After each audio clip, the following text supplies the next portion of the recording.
السلام عليكم ورحمة الله وبركاته. تحياتي لحضراتكم وتحياتي لكل الأحرار والشرفاء، تحياتي لكل القابضين على كلمة الحق في زمن قل فيه الرجال وعز فيه أهل الحق. توفى أو رحل أو ابتلعته الأرض أو نزل تحت الأرض شعبان الشامي. شعبان الشامي في الدنيا كان قاضي، في حياته امتهن مهنة المفروض إن صاحبها هو خليفة الله في الأرض. فخلونا نتفق قبل ما نتناول خبر رحيله أو غيابه عن الدنيا أن ما اجتمعت أمتي على ضلالة. أنا بنتكلم هنا عن رأي الأغلبية اللي اجتمعت عليه الأغلبية، فاللهم أجعل له من اسمه وسيرته وسمعته ومن حصيلة ما اقترفه من أحكام أثناء حياته نصيبا أيضا وحظا أيضا من سؤاله وحسابه وصراطه ومآله. خليني اتفق مع حضراتكم ان احنا شاهدنا اليومين اللي فاتوا، اللي هو يعني ممكن نقول بعد وفاته ب 48 ساعه، شاهدنا انقسام كبير جدا، تضارب كبير جدا. ناس تناولت الموضوع من زاويه بطريقه وناس تناولته بطريقه ثانيه. طيب انا هدخل لكم في صلب الموضوع عشان انتم ما بتحبوش الكلام كتير في الايه، في النقط اللي ما يعني مش مهمه. خلينا نتكلم في المهم. القصه باختصار شديد جدا، هل المستشار شعبان الشامي او القاضي شعبان الشامي كان قاضي رافضا لتأسيس القضاء؟ عشان في ناس بتختزل الموضوع كله في انه ظلم ناس معينه او جار على حق ناس معينه او انه كان متعنت وظالم مع ناس معينه. الحقيقه بالاضافه لده او الى جانب ده او الاهم من ده كله، ايه هو السبب اللي ممكن يكون وصل البعض انه يشوف الخبر ويقيم اداء شعبان الشامي ايام ما كان عايش معانا في الدنيا، انه يحصروا فيه دور او في منطقه ان هو ظلم ناس معينه، وتناسوا ان القضاء اعم واشمل واهم من انه يحصروا شعبان الشامي في انه ظلم واحد او اثنين او ثلاثه او جماعه معينه او مجموعه معينه او عدد معين من الناس. هل هو من الباب اصلا فاهم ان هو خليفه الله في الارض؟ انا على فكره مش بخص شعبان الشامي بس بالكلام، انا هنا بخص كل شعبان شامي، كل قيادات القضاء. على فكره شعبان الشامي كان رئيس محكمه جنايات امن دوله، يعني قياده من قيادات القضاء، راجل رئيس دايره، رئيس محكمه جنايات، بيملك صلاحيات وسلطات كبيره جدا. الراجل ده ما كانش يعني عضو غير مؤثر في السلك القضائي، لا، راجل مؤثر واحكامه المفروض ان هي بتتحكم في مصير ناس، يا اما بتغادر الدنيا بالاعدامات يا اما بالاعتقالات، فهنا بتقيد حرياتهم. فلا، عنده سلطه ورجل قياده في القضاء ورجل منحت له سلطات كبيره جدا. هل هو رفض التسييس ولا لا؟ لا، ما رفضش التسييس، وكان قابل بالتسييس. فالناس زعلانه بتقول اصل الغالبيه العامه واكثر التعليقات او اغلبيه التعليقات يعني سلبيه. والله هو قدم ايه في حياته خلت الناس اغلب تعليقاتها تبقى كده. انتوا اللي قيسوا مش احنا اللي نقيس، ومش مطلوب مني انا ان انا لما حد سمعته في الدنيا واسمه في الدنيا ورأي الناس في الدنيا ان هو ظالم، فان انا يعني بالعافيه اقول عليه ان هو انسان صالح. انا ما اعرفش كده، لان احنا لو هنمشي بالمبدا ده، طب ما احنا ممكن فرعون نقول ان هو خلاص بقى دلوقتي يعني ما بقاش حي، او هو ذهب الى العالم الاخر واصبح في دار الحق واحنا في دار الباطل، فترحموا عليه. احنا لا بنسال الله له الرحمه ولا بنسال الله له غير ذلك، احنا بندعو الله ونرجو الله له ان يعامله بعمله، ان يعامله بعدله. واحنا ما بنقبلش العدل ليه ما نقبلش العدل؟ يعامله بعدله. ان كان قد اصاب فالله سبحانه وتعالى يعامله بعمله ده او يتقبله بعمله ده، وان كان قد ظلم وجار ورضي بالتسييس. اصل القاضي اللي يقبل بالتسييس هو عارف كويس جدا مآل ذلك ايه وعواقب ذلك ايه، فاهم كويس ايه العواقب اللي هتحصل لو قبل اي قاضي بالتسييس. ويعني الكلام هنا مش شعبان الشامي، الكلام لكل شعبان شامي، كل قيادات القضاء كلها مسيسه. فاي حد فيكم يعني لو توكل على الله، تفتكروا احنا هنقول ايه؟ هنقول الله يرحمه؟ مش هيبقى حد عنده نفس يقول كده. وفي نفس الوقت احنا ما بنقولش الله يرحمه، احنا كل اللي بنقوله يا رب بعمله بحصيله احكامه. دي نقطه. النقطه الثانيه، انا شايف ناس مش قادره تفهم ان اللي هم بيعملوه ده، وحته ان انا لما اشوف حد، اغلبيه الناس اتفقت على ان هو احنا قلنا خلاص يعني ما اجتمعت امتي على ضلاله، اغلب الناس شايفينه ظالم، اغلب الناس شايفين كده، يعني الغالبيه العظمى شايفاه كده، السواد الاعظم شايفه كده. فاجي انا اتعامل معاه بالعطف واتعامل معاه باللين، وعايز دايما اخد الجانب بتاع ارضاء السلطه. احب اقول لك دي ثغره ونكبه تعرضنا ليها في موجه يناير الاولى. في موجة يناير الأولى إحنا بعد ما يعني الشعب نزل ثورة وعمل ثورة وفي شهداء وفي ناس اتصابت واتجرحت و في النهاية الأصوات اللي شبه دي هي اللي ودتنا في 60 داهية لما كنا عايزين ناخد القصاص. يعني هل شعبان الشامي لو كان عايش ما كانش هيتعرض لمساءلة قضائية ثورية؟ طبعا قطعا كان أول الناس اللي هتخضع لقبضة الثوار وهتخضع وهتمثل أمام المحكمة الثورية، وكان هيطبق القصاص بشأنه، باعتبار إنه هو حتى يعني ده احنا لو قلنا إن هو ما ظلمش حد، ده لو قلنا ذلك يعني قبل بالتسييس، اللي يقبل بالتسييس ده بيدمر وطن، بيساعد وبيساهم في هدم وانهيار الوطن، غياب العدل يعني غياب الدولة.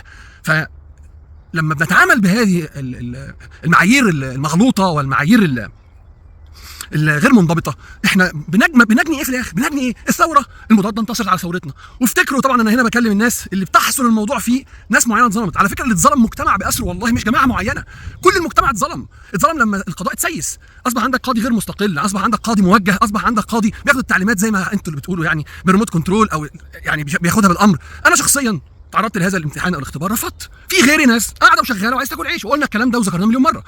فاللي قاعد وعايز ياكل عيش واستمر عمرك ما هتساويه باللي خد موقف، عمرك ما تساويه باللي خد موقف.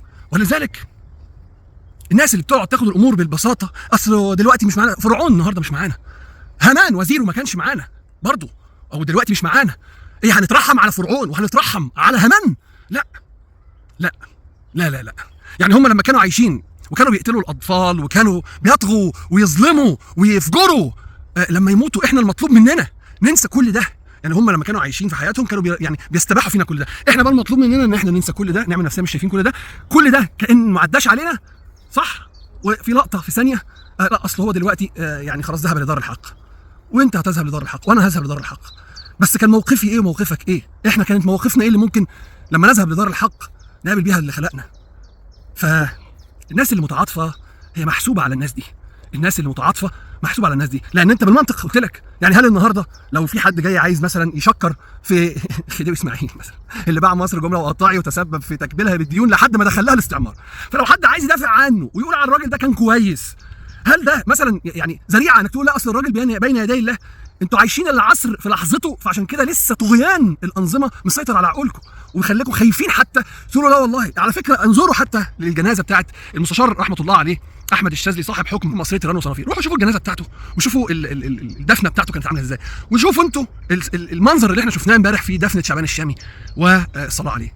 انا اظن حتى ان اعضاء محكمته راحوا صلوا عليه، انا كنت شايف بالظبط النعش حوالي 10 شايلينه بالكثير 8 10 حاجه كده. يعني مثلا هنساوي المستشار يحيى الدكروري والمستشار احمد الشاذلي وهشام بجنينه وهنساوي الناس اللي ليها مواقف بشعبان الشامي؟ لا مش هنساويهم بيهم.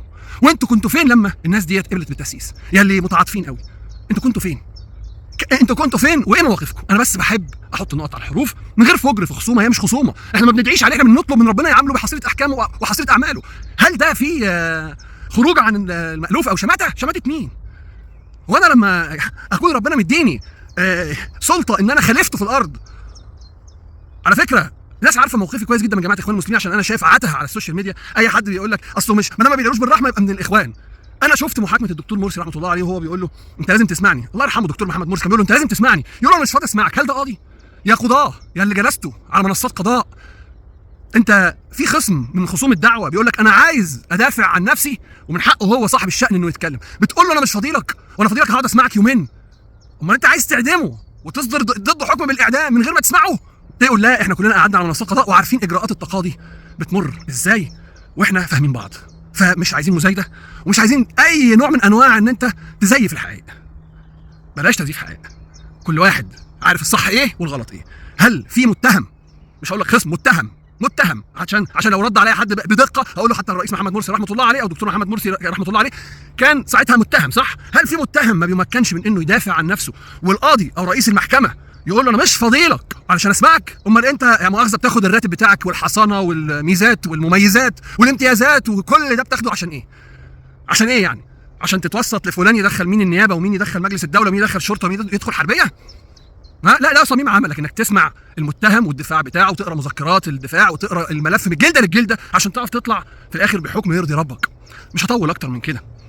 ناس اللي ضحكوا علينا في يوم وقالوا لنا اصلك لو خدت القصاص ولو عملت محاكمات ثوريه، كانوا بيتكلموا نفس النبره دي، هم دول اللي مكنوا الثوره المضاده من ثورتنا، ومنهم لله عشان انتوا بتزعلوا قوي. ها انا مش عارف ارضي مين فيكم الصراحه، لا الدراويش والعساكر، مش عارف ارضي مين فيكم، الحاسين اللي هنا ولا المهافيف اللي هنا. بتزعلوا. ها افتكروا ساعتها لما قلنا احنا عايزين نطبق القصاص، بعض العاقلين اصحاب العقول والبصيره الكاشفه قالوا لكم نطبق القصاص. ده ادبوك. فاكرين الكلام الفاجر اللي كان بيطلع من ناس كانت ساعتها يعني بتجري على السلطه وعلى الحكم، وكنا بنقول لهم مش هيسيبوكوا، الثوره المضاده ما بيسيبوش. والنهارده بنعيد نفس الكلام والتاريخ بيعيد نفسه. كل اللي بيكلموك كده دول وجم في صف انك ما تعرضش حاجه كان فيها غلط او اساءه او استعسف في استخدام سلطه او ظلم. مش عايزينك يعني تعرض الكلام ده، وعايزينك تخليه في الادراج المغلقه وحبيسه وما تخرجش. هم دول اللي في يوم من الايام استفادوا من الدوله العميقه ومن الثوره المضاده، وعايزك تفضل كده. كون ان انت بقى عندك سفه وعبط وقله وعي، وانك مش فاهم انك دول لو يعني ما اقتصتش منهم مش هتنجح ثورتك. دي قصتك يا ابو قلب حنين ولا ابو كف رقيق وحنين. هي الناس دي لو ما حصلش القصاص منهم انت مش هتعرف تعيش، لان هم عيشتهم اهو. وبيمجد في اللي ظلمك، وبيمجد في اللي رضي وقبل تسييس قضائك، فهو هيقبل اي حاجه. النوع ده اياك تلتفت له. دي ناس عايزين يبينوا للسلطه دايما ان هم خدامينهم، فهم منتفعين منهم. هو مش قابل ان انت لما هو يقابل ربه تقول يا رب عمله بعمله، مش محدش شمت، ده مستكترها. لكن وهو عايش وكان قابل التسييس وقابل ان القضاء يبقى مسيس. انا ما بتكلمش عن ظلم ناس معينه على فكره، لان نتيجه التسييس ظلم الناس دي، وحتى لو كنت انا بختلف معاهم انا ما بقبلش عليهم. اقسم بالله نظر رمش مش صح، او رمش فيه ظلم.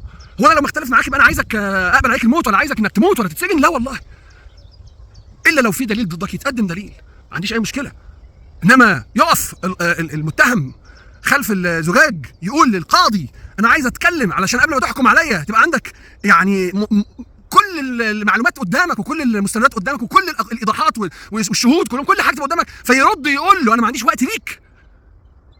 وفي ناس بتدافع. امشوا وراهم واعملوا لهم حساب وحطوهم في حساباتكم وفي اعتباراتكم، هتلاقوا نفسكم دايما تحت جزم الدوله العميقه وتحت جزم الثوره المضاده. نتيجه التسييس والقبول بالتسييس القضاء هو ان سيادتك اتظلمت او فلان اتظلم، ولسه في ناس بتتظلم ولسه ناس هتتظلم. فاللي قابل ده بنطلب من الله سبحانه وتعالى انه يعامله بعمله وبحصيله احكامه باعتباره كان خليفه الله في الارض. شكرا لحضراتكم، واسف اني طولت جدا، معلش. يعني الموضوع فعلا يعني كشف ناس كتير جدا. وانا بالنسبه لي يعني بقولها لكل شعبان شامي، في يوم مش هينفعك كرنيهك وسلطتك وحصانتك ورأي الناس فيك، زي ما سيدنا رسول الله قال ما اجتمعت امتي على ضلاله. هيبقى واخد حيز كبير جدا جدا من نفسيه ومعنويات اهلك واسرتك وعيلتك بعد وفاتك. ما بدهمش لحد. لو كنت من اهل الدنيا اشوفكم في لقاء جديد. استودعكم الله.